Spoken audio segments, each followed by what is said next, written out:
What should I do?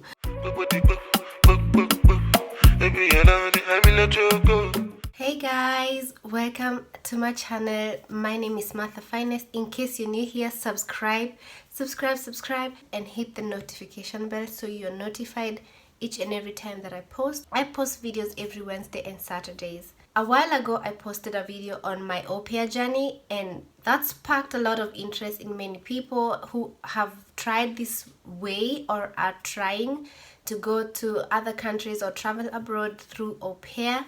Some of the questions were more of like, how did I manage to stay on or to stay in Germany after au pair, because au pair is only for 1 year in most cases, or at least in Germany, and so people wanted to know how I stayed on. So if you want to know how I stayed in Germany or how I managed not to go back after the Aupair year, then grab yourself some popcorn, a drink, just grab yourself something and be comfortable and watch this video. So this is how it happened, right? So during the Aupair year, obviously you interact with people, you get to know other people, you get to know how everything is and get to know new ideas, and from people and friends you get to hear that you don't have to like go home if you don't want. Okay, this sounds weird, like you don't have to go home yet if you don't want to, and there are very many ways how you can do it. Now I'm gonna mention a few ways how you can stay here, and then I'm gonna tell you which one did I decide on. These are some of the examples of how people get to stay in a place after au pair. One of it is to apply for a social year. It's called FSJ or BFD. I hope you're taking notes in case you're really interested so that you can research more for yourself. So it's called FSJ and BFD. That is the social year. So just know that social year lasts 1 year. The second option you have is to apply for apprenticeship. This is what is called Ausbildung, apprenticeship. You go to college. The third option you have is to apply for a university. Now, as a Kenyan, my school living certificate is not equivalent to the school living certificate here in Germany, which is called Abitur. Before you can enroll into university, you have to attend Studienkolleg. That is like a university preparatory semesters or something like that. I'm gonna read for you what that means. Studienkolleg is public educational institution for students whose secondary school certificate is not recognized as equivalent to the Abitur. It is a preparatory course for academic studies at university. Yeah. Another thing about Studienkolleg is that students are not really allowed to work, so it's best to have saved like enough money to take you through that year. The next possible way of staying here is, it happens. Some people find the loves of their lives within that au pair year and get married. So that is another way of getting to stay here. I am now going to tell you which way I chose and how I went about mine. During the au pair year, I went ahead and learned that you can do a social year. So I sent out applications. You would send out applications after applications, guys.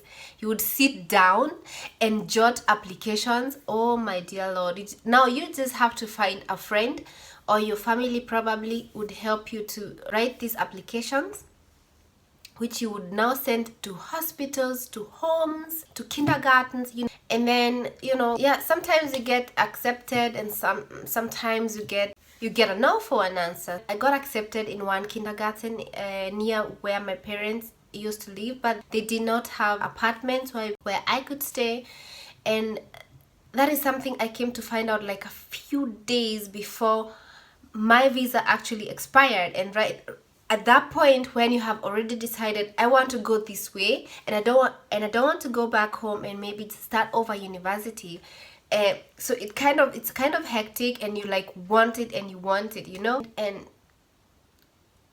I don't even know how it happened that as I was talking to my host mom, she mentioned like, actually there's a hospital near here. So there was actually a hospital near me, and I didn't think of sending an application there. So we actually quickly just jotted down the application and got it ready and brought it over.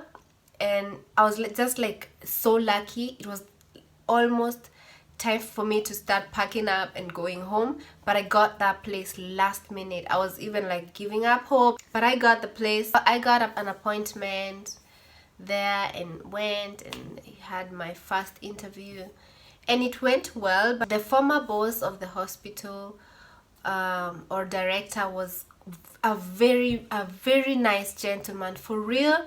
That man, bless him for me wherever he is, because he retired. That man is amazing. Can you imagine, like, this man brought a guy all the way from Kenya. They had an interview through Skype, and he accepted him for this FSY, you know, the social year, all the way from Kenya. Can you imagine how you guys, like, these things are not that easy. So if I tell you this guy had a heart of gold, then he had a heart of gold. Now, in this hospital, if you want to become a nurse, they offer apprenticeship, and you have to apply like a year ahead, okay? So I applied and everything. I was kind of hoping I wouldn't have to finish up the whole year before I get accepted in, before I start the apprenticeship. And so in this time, I had to improve my language, because you learn everything in German. So you have to be able to take your classes and the course and, you know, actually pass your exam. I started my social year in September, and the next intake in the apprenticeship would be either April, then the following year, October. So if in October would be a bit tricky for me, because my visa would end in September. Do you get it? So I would need to find something to do, or I would need to be very clever with September, because I would have like a month doing nothing, and that is not a thing. That is not a thing. So I applied like almost immediately for the apprenticeship. And so what I was told is that I meet the qualifications, but the list is full. The list is full, so I would have to be put in the waiting list. And I was like, you know, this is not what I was hoping for, but what can I do? So I did my social year, you know, not bad. A bit more money, of course, a bit more money than I was getting with at Aupair, which is good. And by the way, BFD gets more money than FSY. So just a tip, if you are looking to do that, BFD, you get a bit more money. So I was kind of getting like a decent amount of money, you know, just living my life, doing my job, living my life, traveling here and there. But of course, like, I had to save, of course, because I never knew what would happen next. So when it was like approaching 6 months, I got a phone call, and I was told the ones who were in front of me cancelled their applications, and I came in next. Guys, is God not good? I got enrolled after just 6 months of social year, which is normally 1 year. I got accepted into the college. Now the paperwork part is a story for another day, guys, because now the offices where you get your work permit, hey, they could have easily messed up everything for me and made me go back home and apply everything from there, which would have been almost impossible. Now the person who helped me in this case as well is this director of the hospital, who, imagine, he called the offices directly to ask how fast this would go, because now the secretary of the school was asking me, I need these documents, and I'm like, I don't have these documents, what should I do? What should I do? Guys, I was so heartbroken, and I was so desperate. I had the option, I'm not even going to lie, I had the option of getting married, you know. I gave up on that like also last minute, and I said to myself, This should not be my purpose. This cannot be my purpose. This shall not be my portion. I refuse. I refuse. I cannot do this. I cannot get married for the sake of karatasi, paper. I say to myself, liwe liwa, let it be what it will be. And say to myself, I'm just gonna let God do his will. And I kept getting lucky and getting lucky. I got enrolled in college. Everything turned out good, worked out well in the end, and I got my work permit, and I started college. Because work permit, because you are actually working in between schooling, you know. It's like you have to do theory and practical. So when you're going to do practical, you need a work permit. So that is why. So I did my apprenticeship 3 years long, and the good thing about the hospital that I work in is that they take you over, like they take over their students, because it's a big hospital and they have a lot of positions and they need a lot of workers. So I still stayed with the hospital. I still work with the hospital till today, and I am happy, and I'm not even planning to move because I'm not complaining. It's a good place to work. It's yeah, so it's a good company to work in, let me say so. I'm gonna mention a few things that I would not advise you to do if you want, or if you're planning to stay on here in Germany as from Aupair. So what I would not advise people to do is to get married because of papers. That is, like, seriously, you're not going to be happy. You are not going to be happy, and that is not the reason to get into marriage.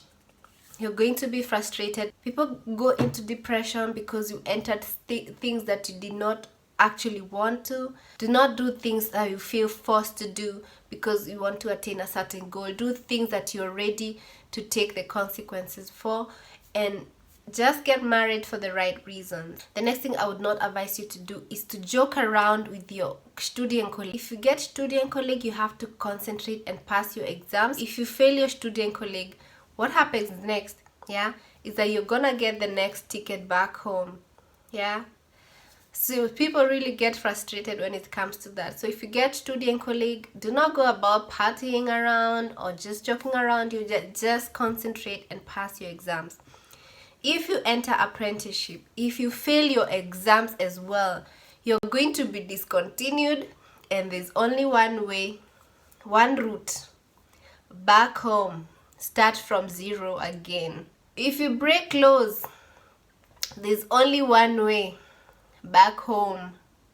So all in all, what I'm saying is, if you came to Germany and you want to stay because you've had a great experience, or maybe because you don't want to go back home and start from nothing, or like for example, for me, I would have gone back to restart the semesters that I had already started. Like I would go back to zero, and my friends would have been a year ahead of me. Wow, that felt like much. So I was like, you know what, let me just start over. Let me just continue with what I started. Let me just stay on here. Let me see what the future brings. But you know what, all in all, I stayed open. I told myself, whatever happens will happen. If my future is back home, then that is exactly where I'm going to go. So I reached a point and told myself, whatever happens, happens. If I'm going to go home, then I'm gonna go home wholeheartedly. If I'm gonna stay here, then I'm going to stay here wholeheartedly. Yeah, you have to stand by your decisions. You have to stand by what you want. Yeah, so that is it for this video, guys. I hope you enjoyed. Thank you so much for watching. In case you haven't watched the Aupair story, so the link is down in the description box below, so go ahead and check it out and watch my other videos as well. I'm sure they're going to interest you so much, and I will see you on my next video. Bye.